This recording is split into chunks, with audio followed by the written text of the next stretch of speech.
Welcome to a new episode of Out from the Horrorbox. I'm your ooky spooky host, Dom, and in this episode we look at an important update about the writer's strike.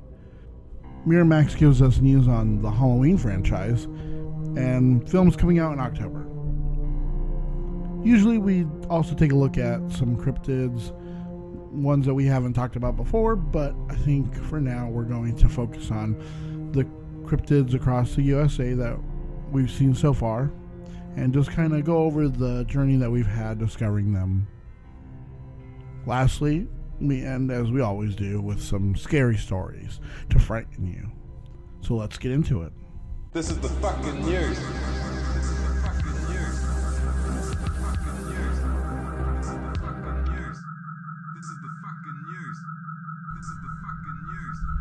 So just recently, the past Monday, the 25th, I received news that the Writers Guild of America and the studio heads have come to a tentative agreement that would bring the recent strike to an end. The strike is going to continue, though, until they figure everything out.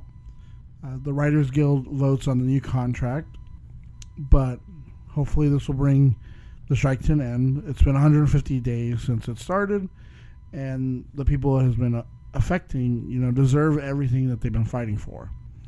The details of the agreement have not been shared to the public, nor with, I believe, everyone that is involved with the writers. I know that they sent out a email because they have to finalize the contract language. But in the email, it did say that the deal was exceptional, with meaningful gains and protections for writers in every sector of the membership. And from what I saw on TikTok, I did see that there was another guy who he had received an email about it. He couldn't really get into any of the details just yet. But he did say that one thing he did say is that it would bring AI under the writer's supervision. So instead of it being up to the studios whether or not AI is being used, it would be regulated by the Writers Guild themselves, which I think is a really great thing to do. I think that's where you see that this kind of give and take needed to happen, right? So like the studios need the writers. They have shown time and time and again that you can't just pull a story out of nowhere. You need people to create these things, and you need to pay them like they deserve. You need to give them what they deserve for coming up with these ideas, and AI can't just give you that. Like, you could try, but we've seen so far that it just seems hollow, it just seems ungenuine, and that's why they're fighting against that so hard. And I like this idea that, okay, if we're going to use it, why don't we, the people who are coming up with these stories, who are crafting these things, why don't we have the control over it instead of letting you guys have this free reign, and we can say whether or not a project can use it or not. And then if it does, and then we get to oversee, and then we get, you see from there, like, it all works synergy, and everybody's making not just the profits, but everyone's reaping the benefits from this, and it's going to spread across the board. And that's what a lot of the people, like, just not just this union, but all the unions that we've seen go on strike. That's exactly what they and what we have been saying for so long. It's like, it hurts when not everyone is enjoying the same benefits. Once everyone is, and they're seeing and they're reaping the same benefits, and they're getting what they deserve, that's when everyone is happy. That's when everyone is more productive. That's when everybody, wants to do this, wants to give more, So it's really great to see that hopefully this is going to be done. Yes, it'll probably affect us probably like halfway into like the next year, because they still had a slate of movies to come, but like this long period, 150 days is a long time in terms of like production that got shut down. And that's time that you can't get back, and time you got to move to another place. And you were just spending more money on trying to hold out for them to crack, then the studios, they were like spending more money than they were, than just giving them what they wanted, right? They were asking for a lot, and I think the way that the TikTok that I was watching explained it is that the deal kind of gets about half of what they wanted, but they did shoot for a little bit more, but they're gonna get. I feel like they're gonna get pretty much most of what they want, like with the residuals and what they get paid, how they get paid, probably like the writer's room, like we've seen before. They probably will close these like loopholes of just like, oh, you give us an idea for a season and then we cancel it because no numbers because it's streaming.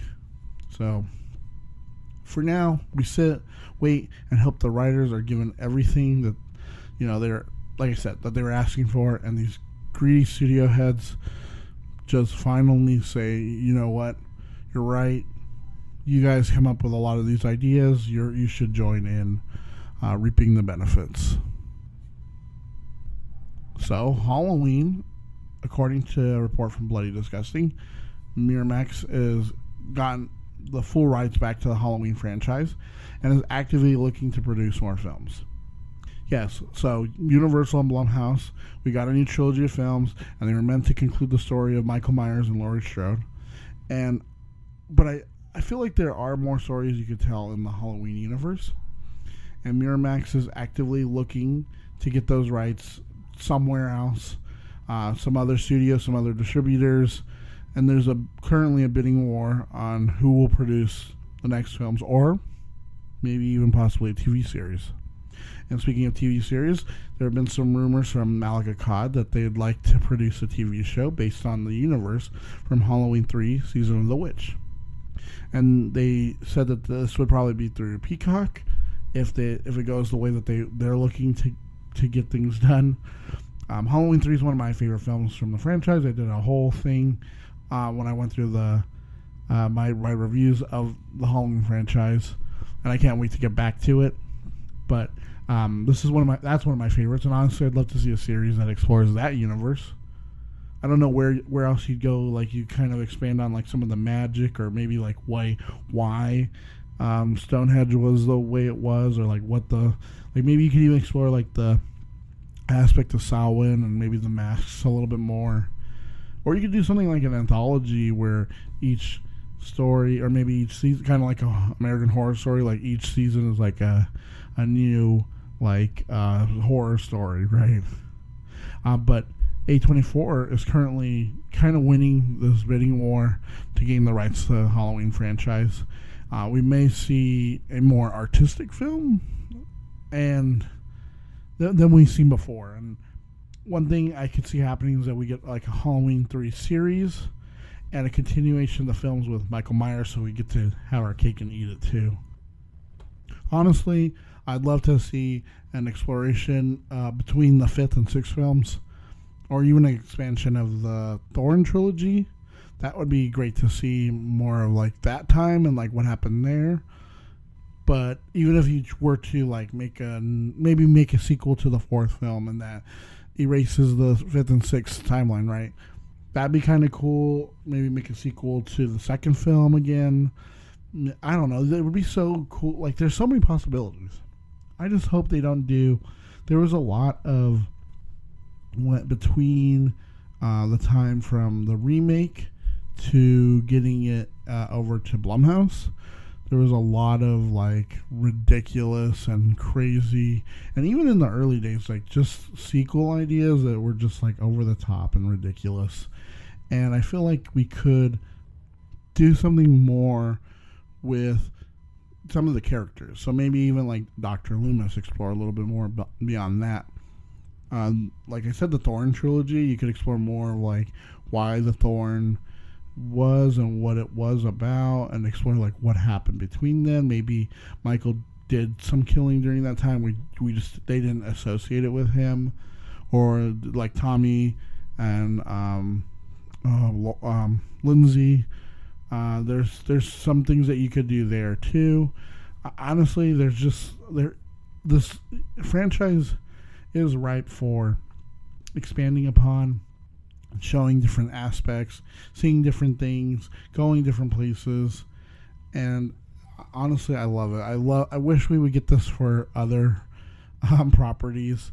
Like because they kind of sorted some things out with Friday the 13th, and we're getting a series from A24 for that. So hopefully in the future we do get something for like a Nightmare on Elm Street. Like, look at what Chucky's been doing. Our Child's Play, the Don Mancini with all that. Like, and he's been doing great with Chucky. I'm gonna watch season 2, but season 1 was amazing, and so far what he's been doing with it has been great. And I would just love to see more of that, of just more of like exploring these franchises more. And yeah, we had a Friday the 13th and a Nightmare on Elm Street series before, but you could bring those back, not those ones specifically, but you could bring a Nightmare on Elm Street back with maybe a TV series, explore like the story of Freddy Krueger a little bit more. And I like the idea of also like where Freddy like looks different, like that could explain why it's not Robert Englund, because he looks different to different people in their dreams. I like that idea a lot. But besides that, let's get back to to Halloween. This is just great because Halloween's like one of my favorite of all time of like horror franchises, slasher franchises. So it's great to see this, and I hope like what we get will be good. And yeah, I'm just excited for this. Alright, so coming just in time for Halloween, we've got quite a few films to look forward to.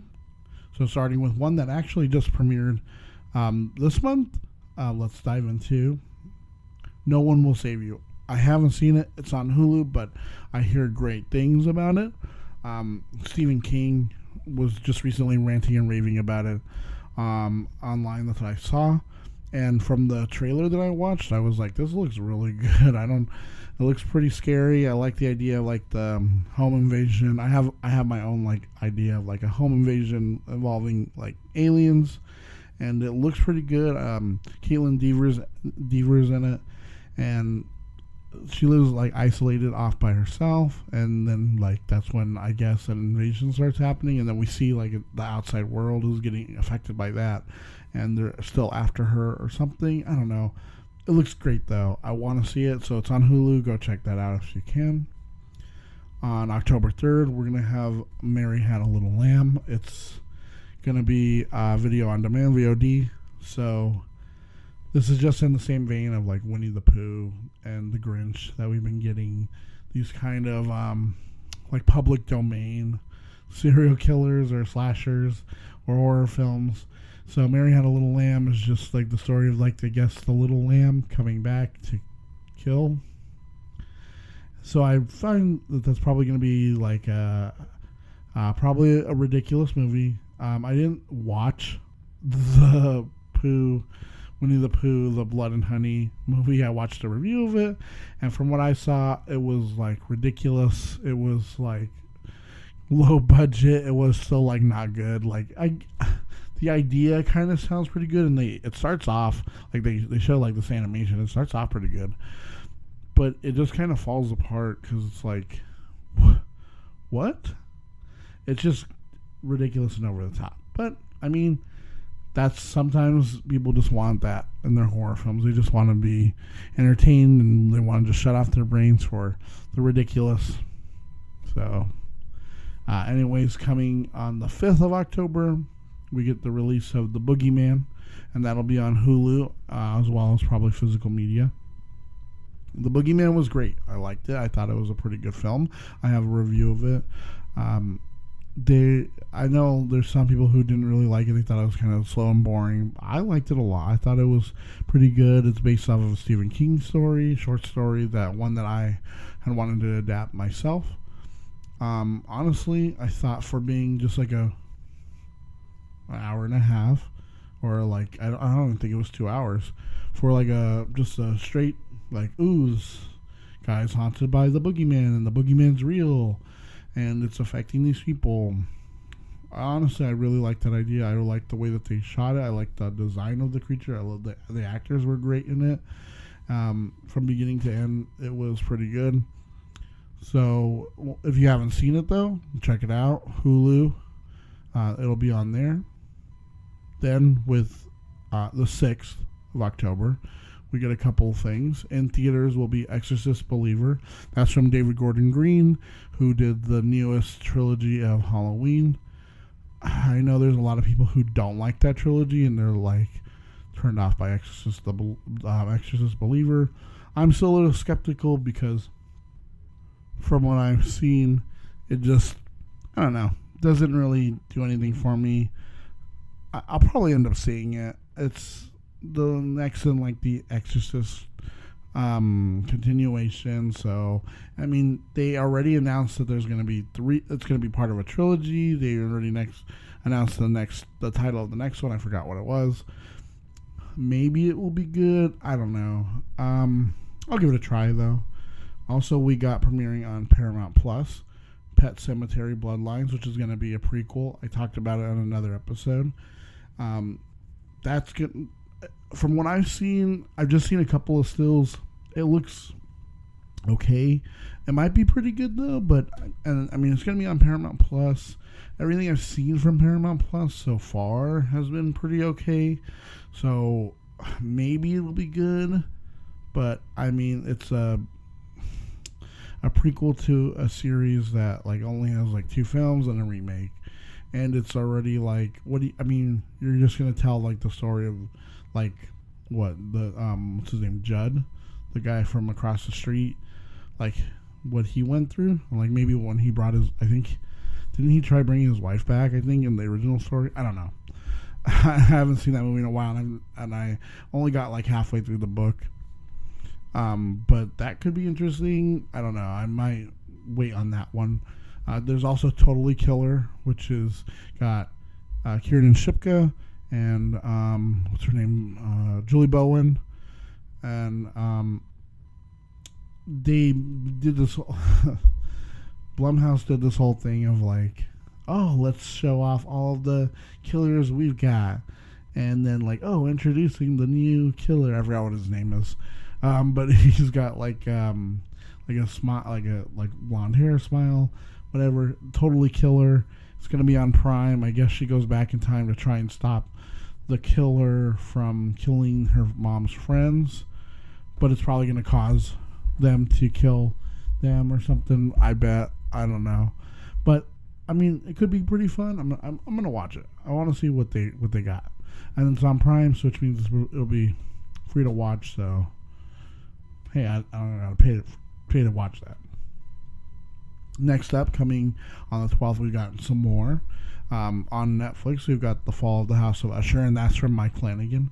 Mike Flanagan's been killing it with these Netflix, with The Haunting of Hill House, with The Haunting of Blythe Manor.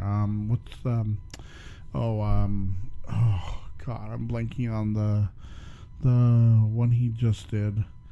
But he did Dr. Sleep, he did Gerald's Game, and he's been doing a lot of Stephen King. But this now he's going to tackle Edgar Allan Poe with the Fall of the House of Usher, and from the stills I've seen, looks pretty good. I like how he's throwing in some of like the mask, the red mask or whatever. He's great. He's a great director. From what I've seen so far of like his films, and Oculus, he did Oculus. That was a great one. All his films, everything I've seen from him, great. Especially Dr. Sleep. Dr. Sleep is an amazing movie. If you haven't seen it, go watch that one. So I'm really excited for this one. Hopefully, it'll be good. I mean, it'll be good. It's Mike Flanagan. Then on Peacock we get Suburban Screams, and that's from the master of horror, John Carpenter. Yes, John Carpenter is back with Suburban Screams. Hopefully this helps to bring him back to directing some movies, and we get him to like give us like some movies again, because his last film, the Ward, which was back in like I think the early 2000s or like the late 2000s, I don't remember, but as far as Amber Heard, it's pretty predictable. when you start watching it. It's okay. I think it's in a long line of like just from like the late or the mid 90s to then. It's just like, what are you doing? Why are you doing this? You know, you could do better, John Carpenter. But hopefully, because this is going to be kind of like a so every episode is going to be like a retelling of a true like murder or scary story, right? And it's just them reenacting it, and I can't wait. Like, it's going to be his little spin on it. And I mean, Peacock has Chucky on there. They're looking to get with Malika Cod a Halloween TV series on there. So maybe Peacock becomes the home of where we go to see our horror shows now. And that'd be great. I can't wait. This is going to be so good. John Carpenter. Hopefully he's... Oh, God, that's what I mean. It's like, I hope it's good and, like, it's the magic that he's got. The magic touch that he used to have from, like, the 80s. Hopefully he comes back with something good, like, directing-wise. But beyond that, on Disney Plus, we got Goosebumps, the new series from Disney, because Disney acquired the rights to Goosebumps. So it's going to be a little bit different from what we've seen before. It's not just going to be this kind of anthology series of like the different books told again. It's going to be kind of like the movie where it's one story where some of the books are influencing what's going on. Could be good. Could be a little ridiculous because I don't know. I've seen the like poster that they've given with like Slappy and I don't know. Looks a little ridiculous, but who knows? It could be pretty good. I mean, I really want to see this. Just going, like, I did a whole thing on Goosebumps, so go back and check that episode out. But this sounds pretty good. I can't wait to see it. Disney Plus is where I go to see all my favorite old, like, like little horror, like the DComs on there. I can't wait to do a thing on DComs, but especially like during Halloween, they used to do like the best at Halloween Town. Don't Look Under the Bed, Under Wraps. I just recently rewatched Mom's Got a Date with a Vampire. I love that one. It's so good. And so for like them to get this, hopefully it's pretty good. I'm just like sitting here like, come on, don't be dumb or ridiculous. Kind of be like the first like movie. I didn't see the second movie, but the first one was pretty good. I like the way that they did it, but I just wish they would have just adapted one of the books, right? And I wish they kind of would have done that in, like an updated version of like the original series. But you know, this could be good. It could be stupid, but who knows? Lastly, for the 12th, on VOD, Video on Demand, we got Dark Harvest, and I have been waiting literally probably like more than a decade, maybe 2 decades for this. I've been waiting so long for this, well, an adaptation of the book, because I found that book a long time ago, right? And I love it so much. It's not that long of a book. It's pretty short, but it's very unique. It gets you really in that spirit of like the season, and like just the imagery that what's his name, Norman Partridge, I think, is the author. He just paints like the story that's like, because at the time I was really into, I still am into Stephen King, but like to have this juxtaposed to Stephen King, like his writing is so much different because Stephen King likes to blab on and on and on. So this one, he kind of really got to the point, and like it, but like still his language was still very like not poetic, but like he used a brush. His words were like a brush to paint a scene, and I really loved that book, and I wanted to do like an adaptation myself, but of course, like here I am making a podcast, not making movies, but I want to get back into making movies. But I'd love to have made this one. I know that they changed things, and Hopefully they don't change it for like the worst. But from what I saw, from the trailer that I saw, it does look pretty good. It does look like a pretty good adaptation. I hope they keep the core of the story. I think they changed things up where it was like his brother was like the winner before. And I don't really want to spoil things for people because I would love for them to go watch this and enjoy it themselves. And it's like the book. I don't want it to be like when I watched, what was it? Because, like, the first time I actually watched something that I had read prior to was, like, The Lion, the Witch, and the Wardrobe. And I was very, like, nitpicky of, like, oh, well, that doesn't happen, that doesn't happen. But overall, was kind of satisfied with it.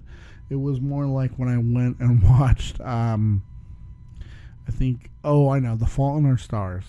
I had read the book, and I went and watched the movie, and the movie, to me, did not at all represent that book at all. It took like the idea of the novel and was like, let's just make a movie out of it. And they didn't keep to any of it, and I just felt like it was hollow and ridiculous. It was just dumb. It's not a great film. But hopefully they keep to the spirit of things, especially with Sawtooth Jack or the October Boy, or I forgot what else they call him. Old Hacksaw Face, I think.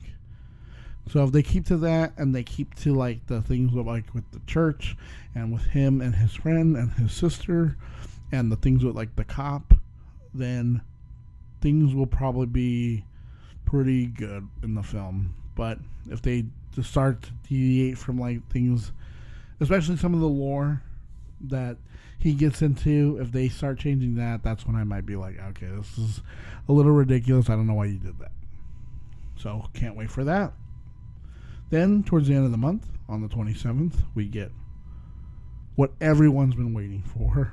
A lot of people have been waiting for this. They announced it like the same thing, like a decade ago. Five Nights at Freddy's will be in theaters on the 27th. Finally. Like, we've been getting hints here and there of like what it's going to be and what they're going to do. They've been talking about it. We didn't get to see anything. We've got maybe like a poster. I think it was like about like last year or something, or maybe earlier this year. They were like, it's finally coming, and we got a trailer, and you know what? It looks really good. From what I've seen, just everything, it looks like they're going to be at least somewhat faithful to the story that they've got, that like the backstory.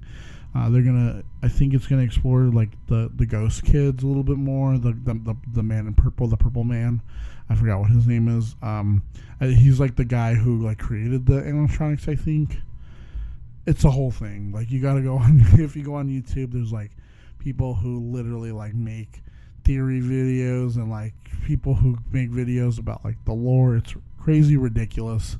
It'll take up all of your day to watch all of it, or your week, because they made so many videos about like, oh, how this contradicts that and that contradicts this, or does this explain that, or does it explain this. But from what I've seen, it looks amazing. It looks like they just took them straight from the game, and it looks pretty good. Like I don't know, can't wait. It'll be in theaters on the 27th, so probably take my nephews to go see it, because they, like, since they were like little kids, now they're like already like getting to be like preteens, getting close to that, and they liked it when they were like little kids, and it's like, we'll finally get to see this film, and hopefully they like it. Hopefully I like it. I like I said, from what I've seen from the trailers, it looks like it'll be pretty good. So those are some films coming in October. There's probably way more than that. We always get a lot of Halloween horror, just horror during the month of October, and there's a lot of horror out there to begin with that you can just go watch yourself. So do me a favor, do me a solid. Go watch some horror films all through the month of October. Get yourself spookified. Get yourself into that spooky mood. I love it. It's just that, you get that feeling of like the weather's changing, and you get that ooh, there's something outside, and then it turns out to be, oh, look at the little cat. Oh, yeah, it's not scary at all. Oh, wait, what's that? Ooh, it's a shadow moving across, and you don't know what it is. Now you're spooky. But yeah, no. I just love this season, this time of year. It makes me feel so good. I love Halloween so much. But let's move on to something different. Let's move on to some cryptids.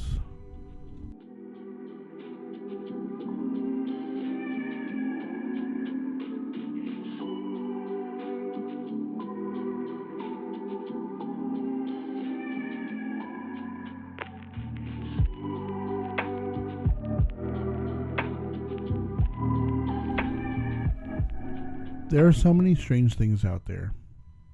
UFOs and lights in the sky. Ghostly figures haunting the places we call home. Something out in the dark that goes bump in the night.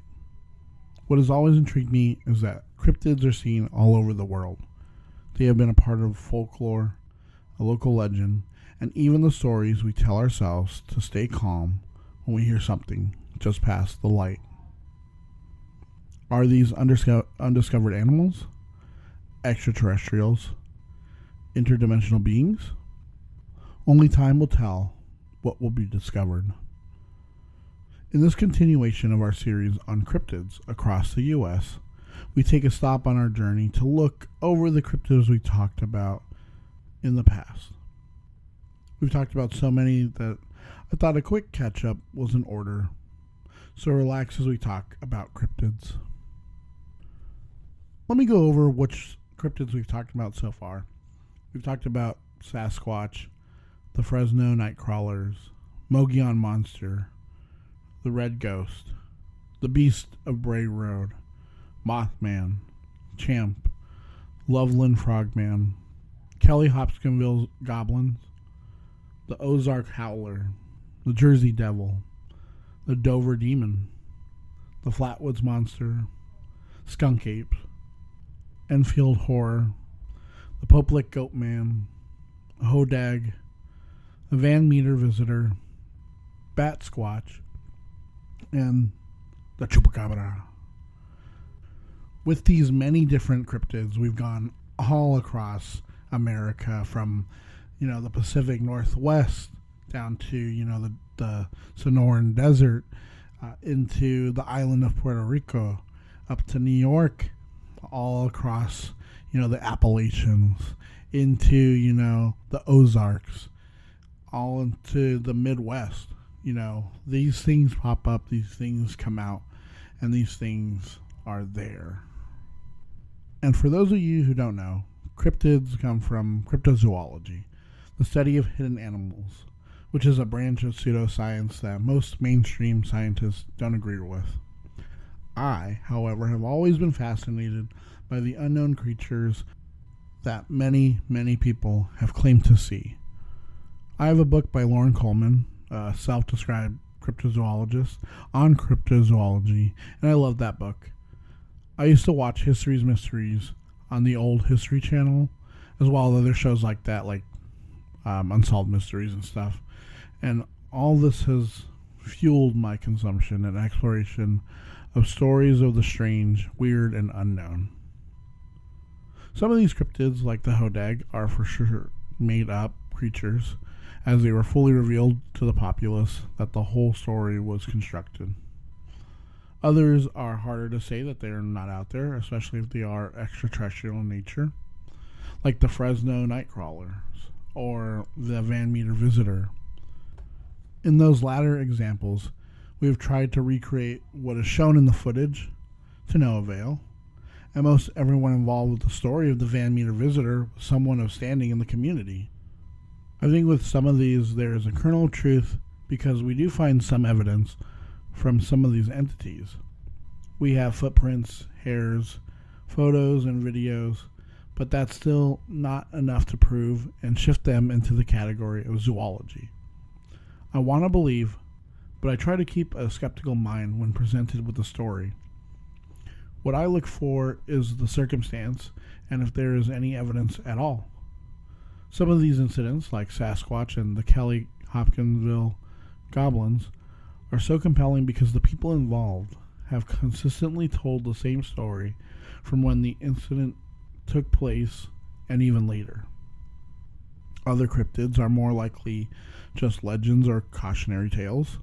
The ones that fall into that category are the Jersey Devil or the Pope-Lick Goat Man. These are stories that are told more to keep people away from the area or places where people can hurt themselves or get themselves killed. We've done this since the beginning of storytelling and could be argued as one of the reasons we started that. If you, as a child, believe a monster is guarding the woods or a river, you're less likely to wander there than if your parents just said it was off limits. I mean, look at smoking, drinking, or any other rule or law that parents tell kids. They like to try and break those rules or laws because they don't understand the consequences. If a young person is told a goat man is reported to kill any who cross a high-rise train track, they might question it amongst their friends in the daylight, but for some, deep down, take that as truth. For me, I love the dichotomy of maybe some people saw a frogman in Loveland, or the chupacabras running around the island of Puerto Rico, and whether or not these are unknown animals or misinterpretation of something else. I may never have the answers, but with every story, photograph, or video, that just builds a tapestry of mysteries that just gives me a sense of we don't always understand the world around us. So I leave you with a couple of questions. Are these things real? Are people just mistaking things? That they're maybe seeing a bear, maybe they're seeing, a dog with mange. Are they just like the tales that we tell children to keep them out? What about like the Flatwoods Monster, right? Where there was an incident and they had proof of like the tracks, proof of like the substance. People got sick. But then again, you could explain it away as maybe it was an owl. Or even like, for let's just say, Mothman. People saw this entity that was large with glowing red eyes and wings. And yeah, maybe it was a crane. But then how do you explain some of the other weirder things that were happening around Point Pleasant at the same time? People constantly see these entities around other like places, like in Chicago, there was a whole string of Mothman sightings there. Or the Mogollon Monster, right? He was only seen once, but there has been numerous people saying that they heard things, they've seen strange things in northern Arizona. Or even look at the Red Ghost. That's something from southern Arizona that maybe is like just maybe somebody saw like someone's pet camel that they had like something on top of it and it just got out and like that's what they're seeing. You could say the same thing about like the skunk ape. Maybe it was a gorilla that got released or got out somehow from like a zoo or maybe like a circus or something, right? And now it's just wandering that area and that's what people are seeing.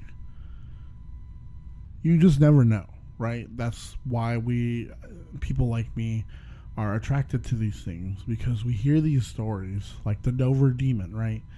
And there's people who will say, I swear this is what I saw, and they'll draw it. And then there's other people who are like, that can't be true because I can't possibly live in a world where that's true because it just doesn't make sense. But does it have to make sense? And I know that giving over to like one thing means you may have to give over to another thing, to eventually you're believing that the world is flat or something, which is ridiculous. But there's just something to where like the native people here we're talking about, there's something in Lake Champlain, right? And that people have seen this something called Champ that we've named Champ, right? Or even look at the chupacabra.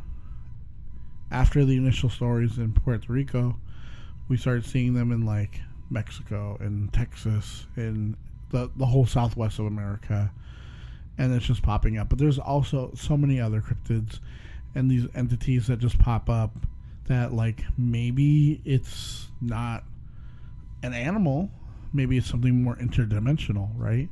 Maybe it's something that's extraterrestrial. We have no idea. But guys, remember that keep the light on when you're going out. And just as a matter of business, we come to the part to wrap up. We still have more strange, unusual, and hidden entities out there. Animals, aliens, something else. We'll really never know. I kind of doubt it. Although there's still part of the world that can hold these entities. Possibly, but maybe they're just known animals, like bears or something. There are multiple sides to every story, and even if the explanation is something mundane, there are so many things out there that we still don't know and will remain unknown. So remember to keep your eyes open and check every shadow.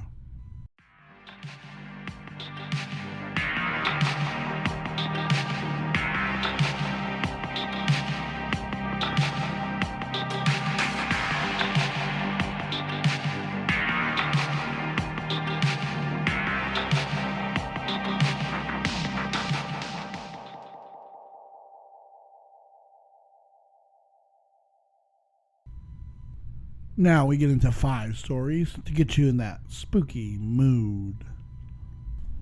Our first story is called Little Girl.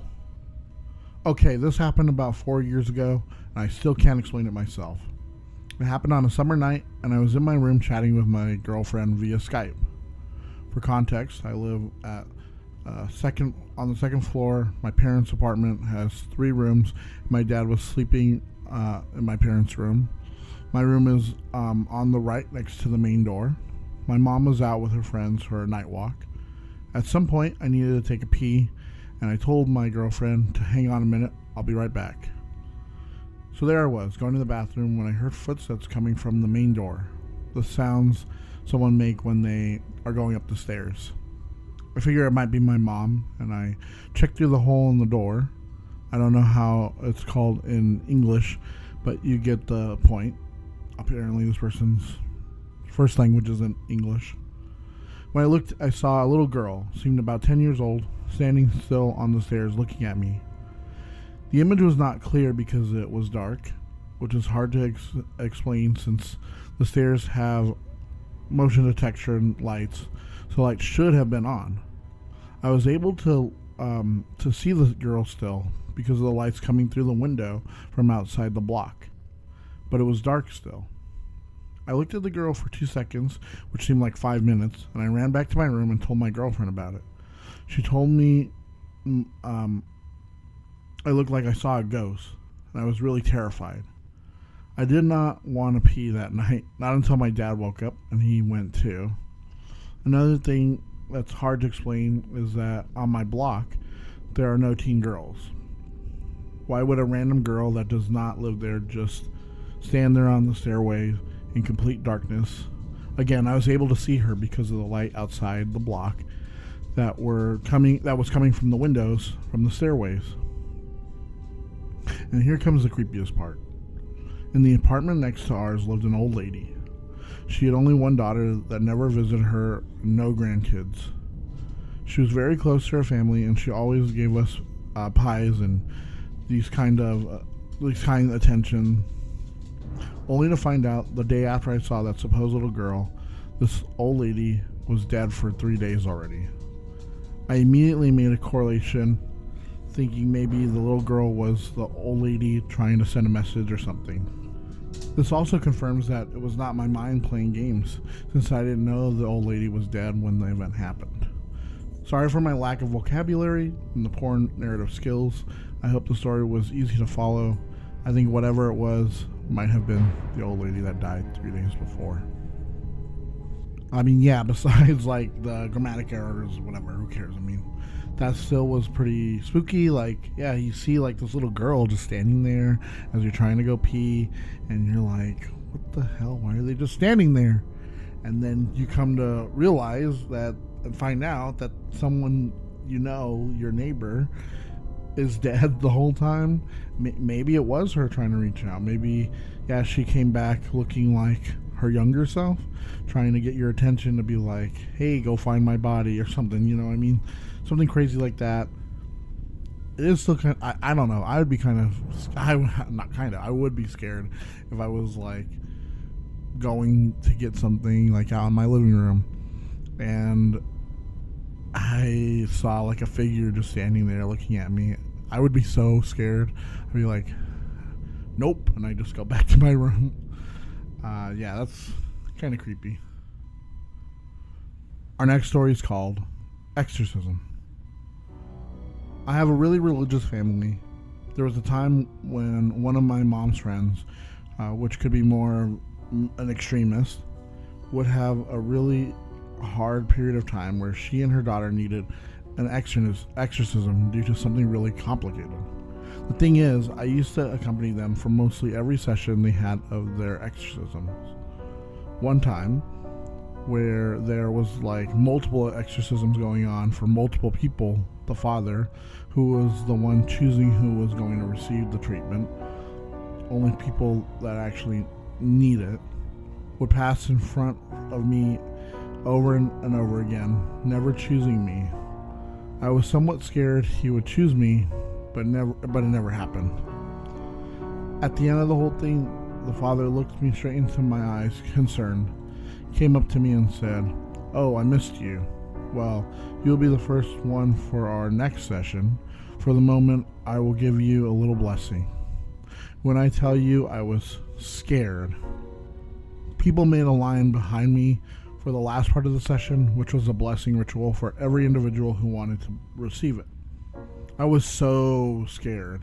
He started with me, and I remember him saying something related to my five senses, like saying something like, you will use your sense of smell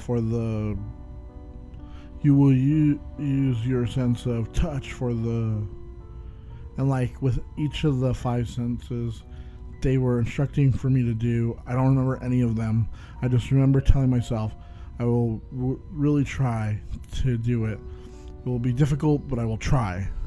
But I don't remember what those instructions were about. When he finishes whatever he was telling me or doing to me, he continues to the next person, and I come up to my family. Here's where the weird part comes up.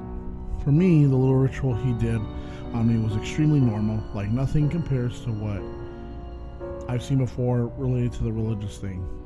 But when I came up to my mom, she was really confused and asked me, "What did he tell you?" There, in that moment, I didn't remember anything he just told me. I was speechless. I had only the memory of what I have told you in here. My dad came up to us. He had heard what my mom asked, and he said he was talking in Latin or some weird type of language we don't speak. I was speechless. My mom looked at me and said, "Then why did you move your head in agreement of what he was saying?" I just didn't know. I didn't understand at that moment everything he was saying to me, and I didn't even realize it was another language until my father told me. I told them I did somehow understand what he told me, but that I didn't remember any of it. We all looked really confused. I'm still confused. I don't understand how that happened. Yeah, that's kind of weird. Like, I know that he didn't fully go through with the whole exorcism, but it's kind of weird that, yeah, like he spoke in some other language to him, but he understood it, or them, whoever they are. And, I mean, maybe, like, they understood, like, those words or something. I don't know. It's kind of weird when, like, things like that happen. When people start talking in, like, another language, especially, like, when you hear especially in exorcisms, and they start speaking like languages that people don't know, right? But I mean, there's some things weird like that where like people have received head injuries and all of a sudden they can do something, or like they can speak another language, they can play like an instrument that they never knew that they could. So maybe it's just how your brain is wired. Maybe you already understood the language. I'm not sure.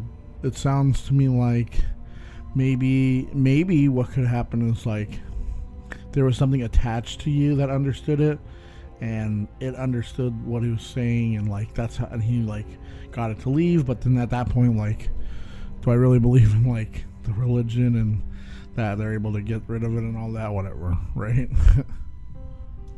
Our next story is called Silhouettes.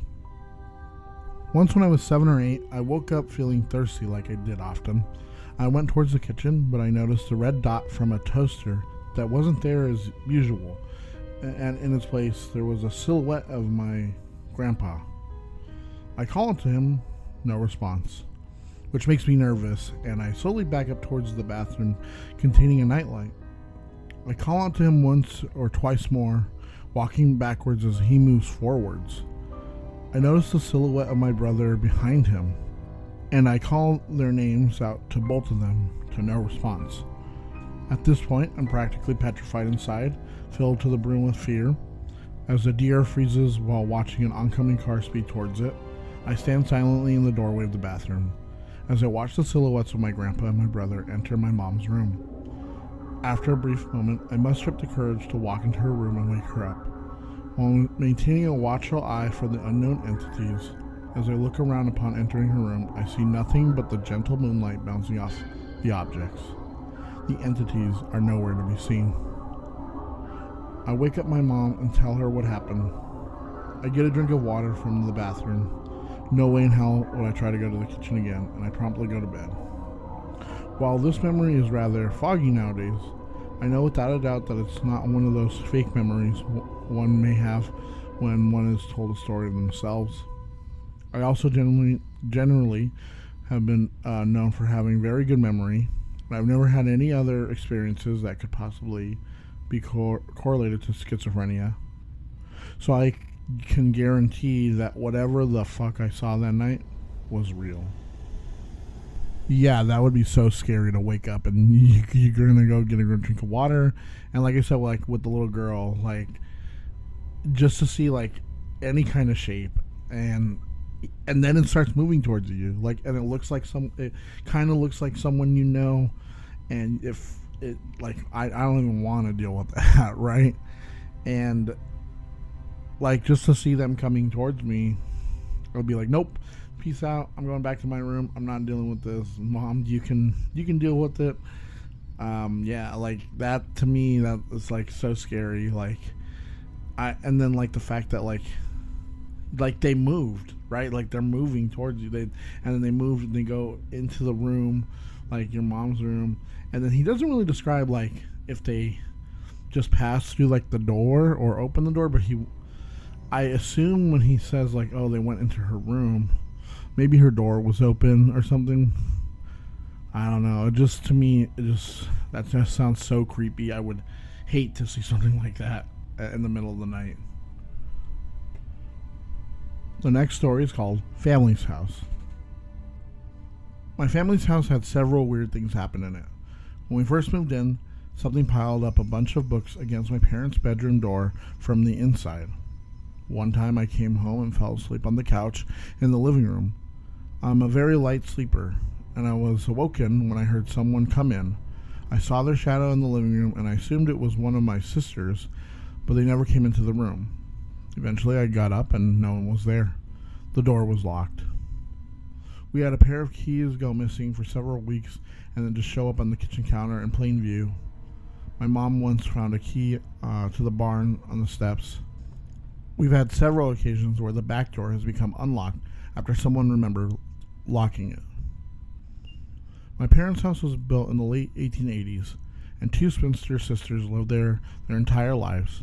So whenever something weird happens, we blame it on them. One of our dogs used to just stare up at the corner of the ceiling in the living room as though he could see something that we could not. My mom claimed she saw a woman in a white dress one night over in the barn out of the corner of her eye. I used to be terrified to sleep in my room as a teenager. I would get the sensation that something was about to touch my legs, and it would grow and grow until I swear something grabbed my foot one night. It was particularly bad when I was in college and returned home. I would feel like an intruder in my own room.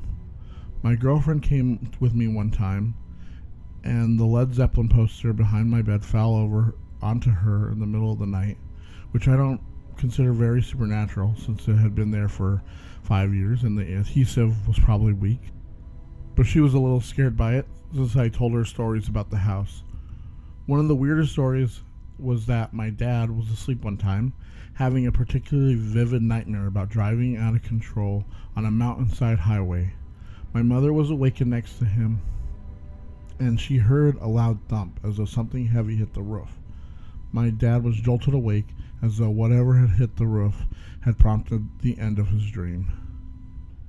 Yeah, so if you've been following me on TikTok, which I recommend you do, like I go over like the house that we used to live in California before we moved to Arizona, and just how like haunted my family is, like just the things that have happened there, the things that have happened here, and I'm continuing that series on, so please follow on there and listen.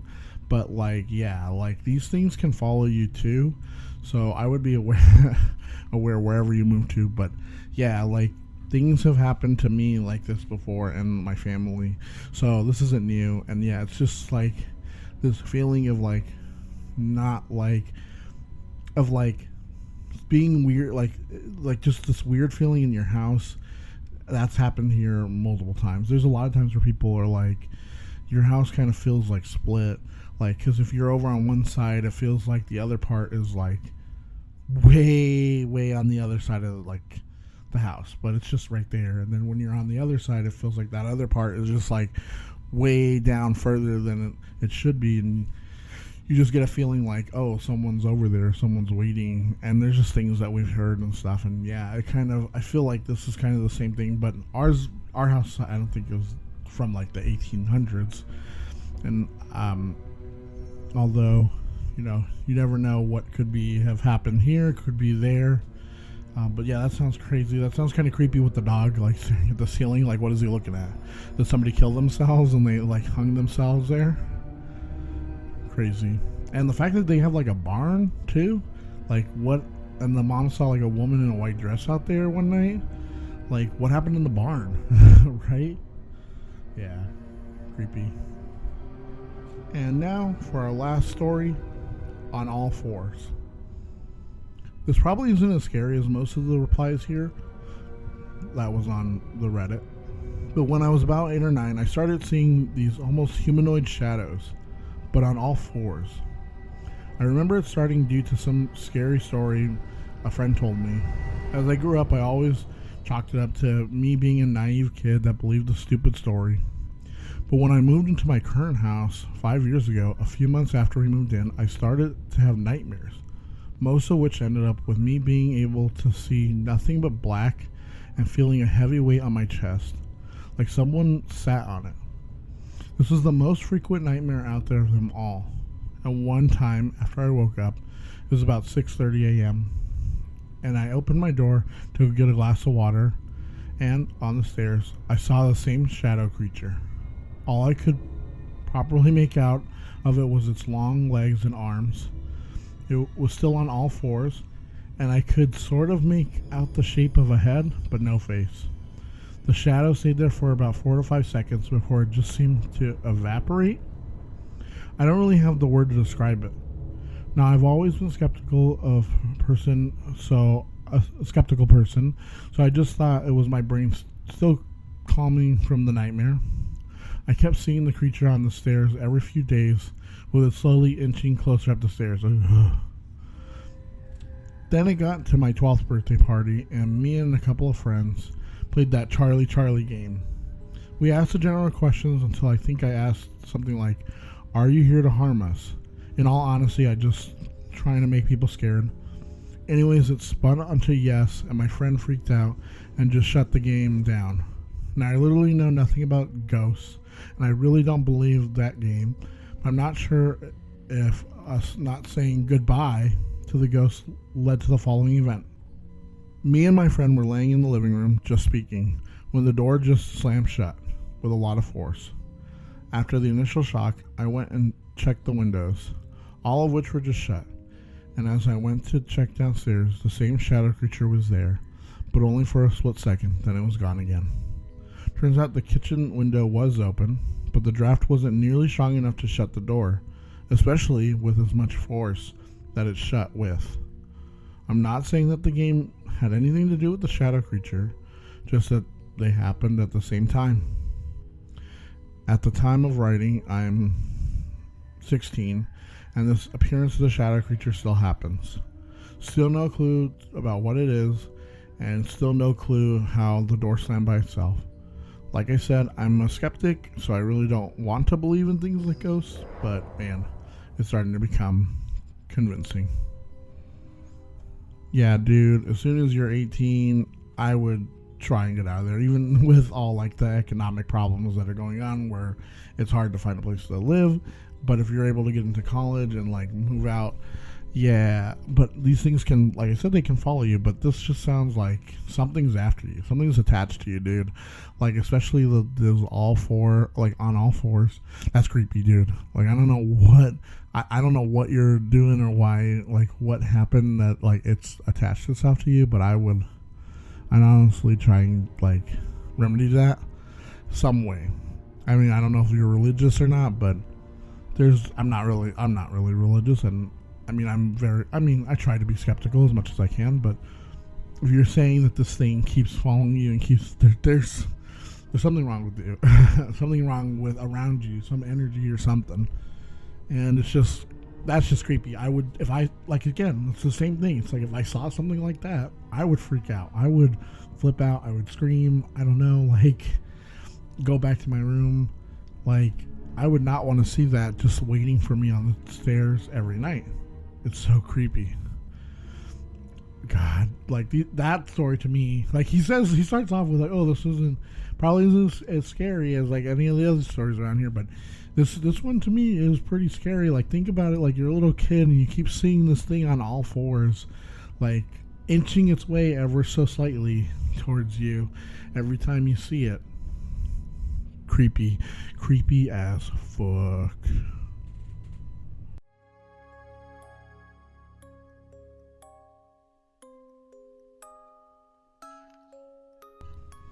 Thank you all for listening. Hopefully you're ready for the fall and spooky seasons to come. I love seeing the decorations and people getting into the ghoulish mood. Halloween every year is a long time coming, but I try and keep it alive all year long. But when it comes, let it wash over everyone. Please, if you like what you hear, subscribe to get every new episode downloaded. Do you have any strange, mysterious, or unexplained stories? Are they true? Did you craft a story yourself? We'd love to read your stories, and you can email them to horrorboxpodcast@gmail.com. We'd also like to post these stories to our socials on Instagram, Threads, or TikTok @horrorboxpodcast, where you also have updates and news. One last thing, if you like the podcast and would like to support the podcast, buy me a coffee. You can buy me a coffee at coffee.com/horrorboxpodcast. It would really help out. We'll see you next time and hear what comes out from the horror box.